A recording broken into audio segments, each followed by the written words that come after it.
Hey you guys, it's Trisha. Welcome back to my channel.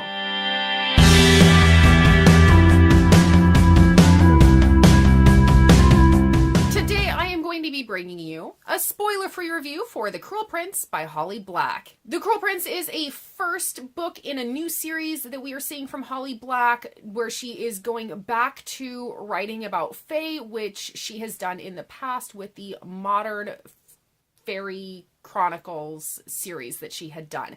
This book did release on January 2nd. It was my most anticipated release of the year. The Cruel Prince was also a pick for the Muggle Studies Book Club, which is hosted by Hannah from The Rainy Reader and Gabby from Gabs About Books. I will link the Goodreads group down below so you can check out the book club and chat with us about this book. Here I have the black cover edition. It was a Barnes & Noble exclusive edition. The cover is black on this one and the regular cover is white. And by the time this video goes up, I'm 99.9999% sure that the Owl Crate book of the month is also The Cruel Prince. So by the time this video goes up, I'm pretty sure I'm going to have another copy of Cruel Prince that is going to have a different cover. But I don't have it to show you right now. What's really neat about the Barnes & Noble exclusive edition, in addition to having a different color cover, there is a small excerpt that was included at the back of this book that I will mention just briefly at the end of my review. So The Cruel Prince follows Jude, and as children, Jude, her twin sister, and her half-sister were stolen away from the mortal world and taken to live in the High Court of Fairy. Now Jude is 17. She spent 10 years in the Fae world, and she wants nothing more than to earn a place in the courts as a knight. This, however, is going to be a difficult feat to achieve, as many of the Fae hate humans and their presence in the courts, especially Prince Carden. Prince Carden is the youngest prince of the High King, and as Jude is making her way toward her knighthood, he has taken it upon himself, along with his friends, to make Jude's life a living hell. But Jude is determined to not let that get in her way. As she works her way towards knighthood, she becomes in the Fae politics as a civil war threatens to destroy the world that she wants nothing more than to belong to. So first I want to talk about the world building. Holly Black has created a full-fledged world here. There is a clear history to it. There are clear politics to it. It is done in such a way that I can see what was going on the entire time. It was crafted quite beautifully. I could imagine and visually see a lot of what was going on in the world. And it was a great building upon the Fae world that she crafted in the modern fairy tales series that starts with Tithe and has Ironside and Valiant as in that series as well. So that trilogy. You can see the parallel connections and how the world is continuing to build upon that original trilogy. And so I think that this was a really great addition to that. Next, I want to talk about the characters. Jude was such a relatable character. I really enjoyed her, and I was able to understand and really relate to her struggle at being caught between two worlds, but wanting to belong to the one that she doesn't inherently belong to. I really quite enjoyed the relationship between Jude and her sister Taryn and Vivi. I thought that that was quite a complex relationship, and through their interactions we got some depth upon the sisters, even though they were side characters for the most part. And Prince Carden. I loved to hate him. He was a fantastically crafted character with so much depth, and I really enjoyed him.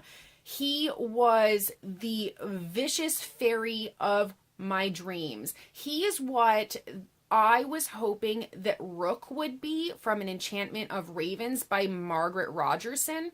That was a book that was pegged as kind of dark fae, similar to Holly Black, similar to Sarah J. Maas, and Rook was not what I wanted. It was not, he wasn't cruel, he wasn't arrogant, he wasn't any of that. He was a very undefined character. And so Prince Carden here in The Cruel Prince was exactly what I had hoped Rook would have been in An Enchantment of Ravens. So I was very pleased with his character. I do have to say that some of the other side characters, though, were a tad bit underdeveloped, but as this is the first in a series, I'm hoping that will be rectified as the series progresses. For the plot on this, I very much enjoyed the plot. I also really liked the subplot on this, the few subplots that were woven in, because I felt like they added a really nice character depth to some of the side characters, especially for Taryn and Vivi as Jude's sisters.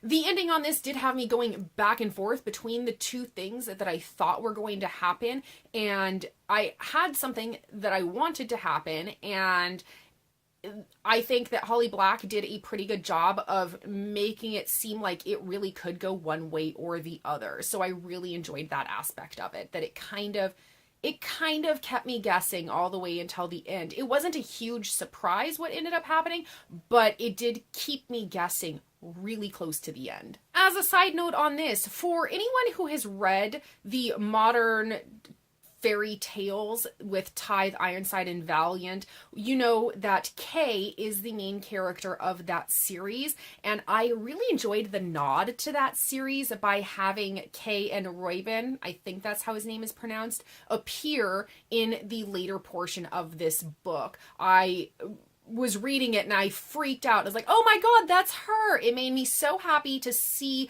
the connection to her other series and that this is one big universe that she has created here. So I think that was a really nice touch. And in the Barnes & Noble exclusive edition, there is the excerpt where we get to see Kay in a little bit of a snippet of what her life is like at the end of what's going on in this book and how that ties in to what is going on with her after the end of the Modern Tales of Fairy series. Overall, this I had so much fun with. I really enjoyed it, and it was the type of dark fae that I love and crave. It was absolutely perfect for me. It was a great way to start off my 2018 reading year, and I ended up giving this 4.75 out of 5 stars. I highly recommend this for if you are a fan of Holly Black's other works. You're sure to enjoy this, especially if you like her fae works. And also, if you liked An Enchantment of Ravens and are looking for some more dark fae, this trumps that, in my opinion. I was very underwhelmed by An Enchantment of Ravens because the fae weren't the dark, vicious fae that I had been hoping for. So if you like that book, you will definitely like this. Also, if you liked The Hearts We Sold by Emily Lloyd Jones, that one is one that I feel like is kind of on the same kind of darkness level, and with, you know, that being paranormal and this being fae, I think you'll also enjoy this if you liked that one. All right, you guys, so that is it for my spoiler-free review of The Cruel Prince by Holly Black. If you have read this book, please leave me a comment down below. Let me know, what did you think of it? Also, if you have read any other of Holly Black's books, I would love to chat about it in the comments down below, so let me know what you thought of those. And if you liked this review and you want to see more content from me in the future, now is a perfect time. Click that subscribe button down below, and I will see you guys in my next video. Bye!